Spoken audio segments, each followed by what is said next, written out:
So the Samsung Galaxy A53 5G, it's a phone that's actually been out now for around a year now, but it's still getting attention today. We have people like Linus from Linus Tech Tips who has been talking a little bit about it, and he's been trying to figure out, like a lot of us, what's so interesting about this phone and why are people still enjoying it today? It's one of Samsung's best-selling phones, and there is a reason why. So today I wanted to revisit it, even though it's been out for a while, and give it a full review and let you know what I think about it. So with all that being said, let's get right into it and let's talk about the Samsung Galaxy A53 5G.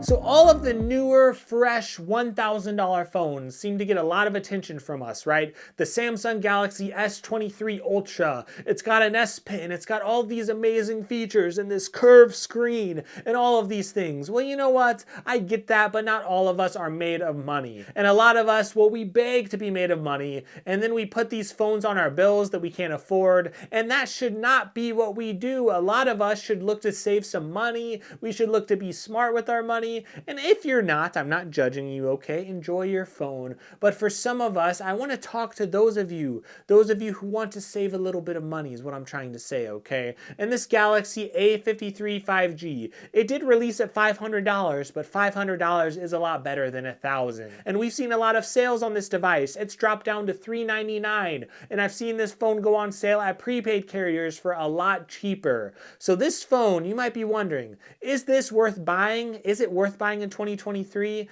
Well, I think it is for some of you, but there are some caveats we need to talk about. Now, if we look at the design is really good. And even though it does have a plastic back, it does still feel very premium. It reminds me of something like the Galaxy S20 FE, where even though it doesn't have the same design as the regular Galaxy S20, it was basically a Galaxy S20 with a plastic back. And that's how this feels. It still feels very premium in my opinion, whether it's the buttons or whether it's the bottom of the phone or the top. The one thing that feels a little less premium is the back, but again, it's just a plastic back, but it does feel a little more premium than some of the cheaper phones like the Galaxy A14 5G. This does still feel pretty decent, and a lot of you are going to throw a case on it anyway.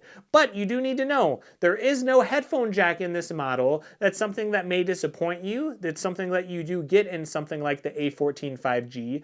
That's why I actually did a comparison between these two phones, because the A14 actually has a lot going for it at a $200 price point, right? But still, this A53 5G has a lot going for it too. For example, if you go beyond the design and go to the screen, this has an OLED display, 120 Hz at a good 2400 by 1080 resolution. It is a 6.5-inch screen, but still, this phone, it looks really, really beautiful as far as the colors, as far as the screen. It does look great, and I'm glad that Samsung put such a good screen in a phone that's a lot cheaper like this. A lot of us US people who are here at the US, we don't get a lot of chances to use a lot of phones that are from overseas markets because a lot of our carriers do not support them. So Samsung is one of the best players in this mid-range market, in the lower range market, or in the budget market. So this phone right here, it does a good job at giving you a good bang for your buck as far as the screen.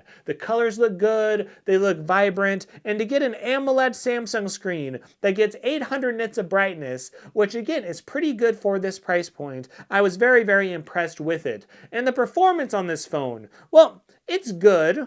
And especially for those of you who are very budget conscious, look, it's going to be very similar to a lot of other mid-range phones out there. Like this will be a little bit slower than the Google Pixel 6a. It will be a little bit slower than some other $500 phones, but this phone is still decent with performance. It didn't really slow down on most tasks that I was doing. It could go between apps very smoothly. Now, when I downloaded all my apps, when I turned off autoplay for videos, for some reason having autoplay on like Twitter or Facebook, that can make things run a little bit slower on those platforms. When I turn that stuff off, let everything settle down, this phone was pretty fast on a day-to-day basis. I wasn't feeling like I was missing something. I could still go between apps pretty quickly and get everything done that I need to. However, there were rare occasions, and I'm not sure if it was a defect with my phone or again if it was just the processor maybe throttling a little bit when it got hot. But I will say that this phone, it was slowing down a little bit whenever I was doing stuff stuff, it would just randomly freeze and just be a little bit slower. The screen would be a little less responsive. It wasn't something that I noticed very often, so I want to repeat that. It's a very rare occurrence that I had. Overall, this is a terrific phone that I would still recommend, okay? It wasn't having all these crazy issues where I'm like, avoid it, avoid it. No, no, no. Especially at the price point and especially at a lot of the sales I'm seeing, OLED screens, amazing. 800 nit display, a good phone that feels premium. It has an SD card slot, right? This is a very, very good phone. And if you get some occasional stuttering off and on, that shouldn't really be a reason to scare you away. Especially when you see things like the cameras on this phone. So this does have a really, really nice set of cameras. Now, of course, the secondary cameras aren't always as good as the original normal camera, but you have a 64 megapixel camera that can record 4K video, and this does a really good job. It's not perfect. It's definitely not as good as some phones. Like, I really think the Google Pixel 6a is the best budget camera that you can get, but this is going to be very, very close. I do think that it's a lot better than a lot of other phones at this price point, especially since this has gone on sale around $400 or less. I think this is going to be one of the best cameras you're going to find under $400. So this is a very good camera. It's better than the A14 5G. It's better than a lot of other cheaper budget phones. So yes, the cameras, I'm actually pretty impressed with them overall. It has really nice water resistance. It does have Google Pay. It has NFC, I should say, so you could use Google Pay or Samsung Pay. So it has a lot of nice little features. It even has a fingerprint sensor in the screen, and it actually works a lot more reliably than some older Samsung phones that had a in-screen fingerprint reader. It works with tempered glass. It works great. So this phone, I will say, it actually has a good feature set. It's very well-rounded if you compare it to a lot of other phones. So a lot of other phones might not have NFC at this price. They might have some other issues, or it might have, I don't know, a really bad camera. So this actually has a decent camera. It has a really nice screen, a nice OLED screen. It has 120 Hertz. Remember, the Google Pixel 6a released with a 60 Hertz screen. So this having 120 Hertz, having an SD card slot, which a lot of phones don't have, an in-screen fingerprint reader, which a lot of phones don't have. It has a lot of good features for the money, and the speed on the processor is good enough for most people. And you factor in a large 5,000 milliamp battery, and that means that this phone is going to do very, very well. Some phones out there at this price might be a little bit faster than this phone, but the battery life is probably also worse, right? So there are a lot of things that you have to consider. Yes, you might get better performance on another phone, but again, are you willing to take that hit on battery life? Because this processor is going to be a little more efficient. You put that in with the really nice, beautiful, gorgeous OLED display, and you put it in with the fact that the processor is fast enough anyway, and you get NFC, you get all these extra features, you get water resistance, which is really important to me as a parent because my kids will mess up my phone really easily. So overall, I like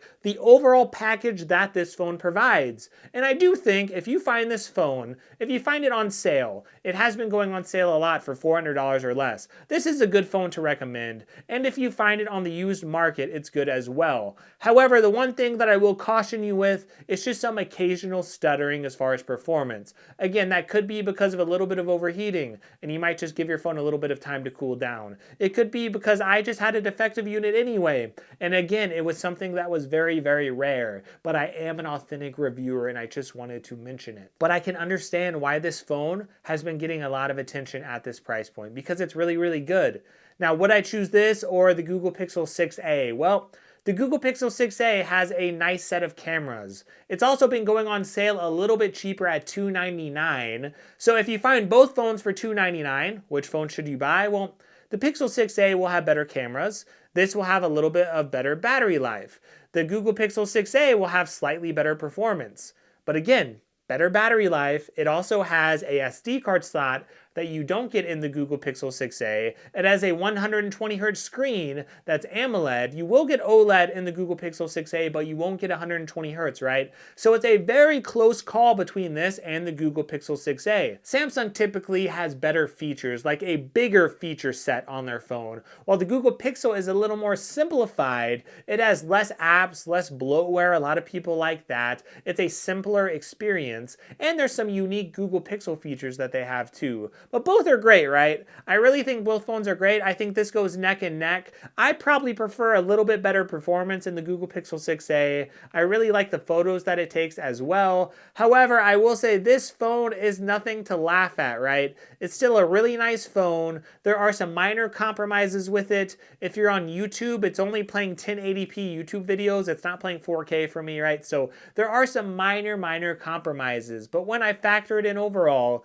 I say it does very good at the price, and it's very recommendable if you need an SD card slot, if you want a 120Hz screen, or if you just find it for a very good price. If you find this phone for $300, if you find it on sale at a prepaid, or if you find it on sale after the A54 comes out, I would say this is a good phone if you could deal with some minor compromise and maybe even a little bit of stuttering on occasion. So thank you all for watching this video. I really appreciate it. Please give me a like and give me a sub. And by the way, if you like this phone, check the links in the description. I will have some links there. You could always check on some sales. And I'm sure as some other phones come out, this phone will probably go on sale quite a bit. So check out those links. That does support my channel. You could also give me a like on this video and give me a sub. That does mean a lot to me as well. So I do hope you have a fantastic day, a fantastic week, and just enjoy yourself. Even if this world seems a little crazy sometimes, just try to put a smile on and enjoy your day and enjoy your week.